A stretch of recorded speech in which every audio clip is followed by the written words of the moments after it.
चलो 1965 के सितंबर में वापस चलते हैं। इंडिया और पाकिस्तान के बीच हवा में बहुत टेंशन थी। पाकिस्तानी फोर्सेस ने ऑपरेशन जिब्राल्टर लॉन्च किया, कश्मीर में घुसपैठ की इस उम्मीद में कि वहां विद्रोह भड़क उठेगा।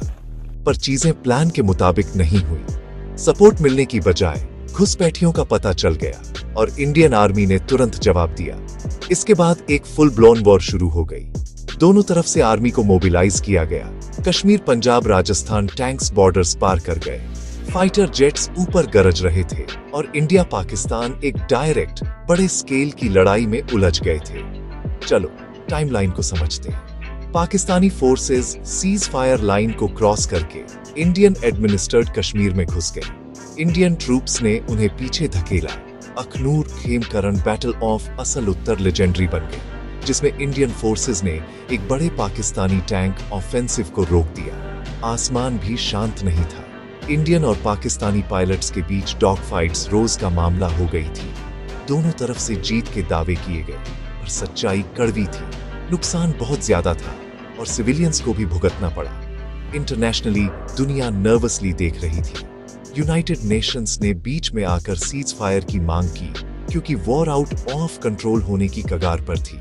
करीब 3 हफ्तों की इंटेंस फाइटिंग के बाद दोनों कंट्रीज रुकने पर सहमत हो गईं। 23 सितंबर 1965 को बंदूकें आखिरकार शांत हो गईं। तो इसका क्या नतीजा निकला? बॉर्डर्स में शायद ही कोई बदलाव आया, पर वॉर ने गहरे जख्म छोड़े।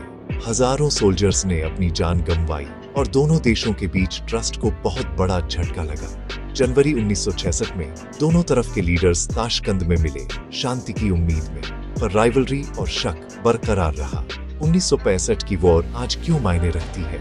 इसने साउथ एशिया के फ्यूचर को शेप दिया। दशकों तक मिलिट्री स्ट्रेटजीज और पॉलिटिकल रिलेशंस को इन्फ्लुएंस किया।